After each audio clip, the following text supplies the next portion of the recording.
Hi, I'm Tim Longson. So my followers on Facebook requested an updated review of the Lib Dems in 2018 with our new leader Vince Cagle, so here it is. Feel free to read along and ignore my ramblings in the background, or watch the video twice, once to listen to me and once to focus on reading. So let's look at the Lib Dems and see if they're really telling the truth about them being a left of centre party. The only way to be sure is to look at their voting history, so let's see. On welfare and benefits voting, are the Lib Dems left-wing? Definitely not.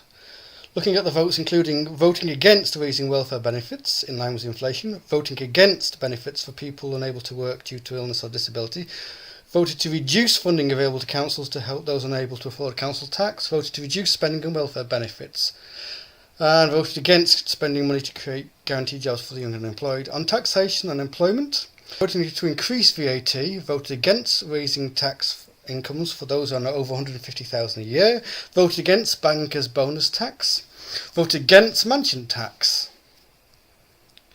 And on business, the economy and the NHS, the Lib Dems voted to reduce rich corporation tax, voted to allow patients to skip the NHS queue and use NHS facilities as private patients, and just pushing like their Tory bedfellows to get the NHS sold off and replaced with a private system like the USA.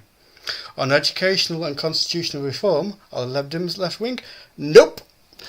They voted to raise university tuition to £9,000 in direct opposite of what they said in their manifesto.